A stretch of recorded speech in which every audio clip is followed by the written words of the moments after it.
Can you believe this? The monster who kills 3 little girls last year and then attacks a prison officer while he's in jail is now given all his perks back to make him behave. It's the only way we can control people, by giving them Maltesers and access to TV. If we don't do that, we can't run the prisons. Well, if you can't run a prison unless you do that, then you shouldn't be running prisons, should you? Prisons are not prisons anymore now. They're basically Butlin camps. I spent most of my childhood every summer at a Butlin's camp, and that's what a UK prison has become, a Butlin's camp. Lots of perks now in those cells. Computer games, brewing up. You've got tea, coffee, sugar, kettle. You've got TV. This is a UK jail. Jails used to be about punishment, and then we started having this silly idea of rehabilitation as well. Rehabilitation doesn't work. It's never really worked. I remember a prolific criminal. I was speaking at a conference about crime reduction, and probation brought one of their former clients in, burglar, hundreds and hundreds of offences. And he was giving his talk about what made him stop offending, and it was the birth of his little girl. And he said, I didn't want to carry on that life because I had a baby now and I wanted to be a better father than the father I had, and I stopped offending. And everybody in the audience started clapping. And I got on stage next and I said, what are you clapping for? Do you not understand what that man just said to you all? He said to you all, it doesn't matter what you did for him. It didn't matter what courses you sent him on, what interventions you put in place. None of it worked on him. What worked was having a baby and settling down. That changed him. Not you. None of your services. All your services failed him.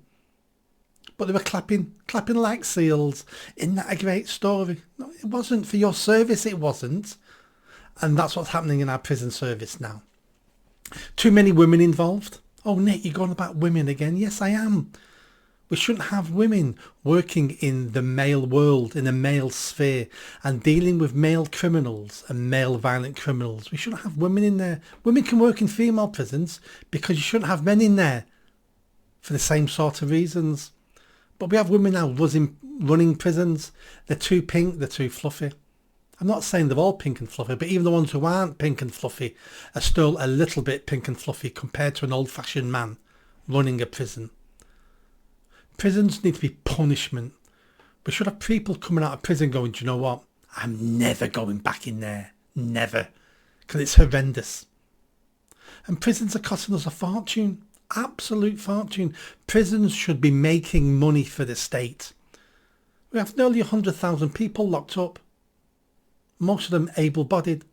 They should be working. Prisons should be making a profit for the taxpayer. That's what prisons should be.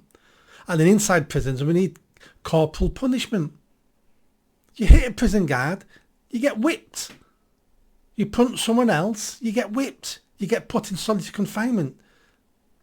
You do without food, bread and water for a week. No food for a day. That's how we treat people in prison. But then since the 50s and 60s, it's all been about, criminals are victims too, Criminals are also victims. What are we going to do for them? How are we going to treat them better? Well, we don't treat them better. We treat them harshly. And that will change most of their behaviours. Not all of it. There's always been criminals. There'll always be criminals. And those people we should look up for a long time. But this revolving door prison service we've got now is a waste of space. And like I said, it's a Butlin's camp. It's a Butlin's camp. We've seen videos recently, I think it was last year, of female prison guards having sex with prisoners and filming it. Not just having sex with them, filming it and looking over the shoulder going, hi. They're female prison guards for you. Smuggling in drugs, smuggling in phones. It's almost a weekly story in the press about female prison guards. Shouldn't be in those situations. We need tough men. We need ex-army men. We need prisons to be a place of punishment. And this scumbag should have been executed. That's what we should have done with this scumbag. Executed. But if we're not going to execute him, at least let's start to punish him. Come on. Say it with me. Let's start to punish him. It makes me feel good. Make you feel good? If it does, make sure you subscribe. I'm getting close to 50,000 subscribers now. Let's see if we can hit that. And I'll see you again soon.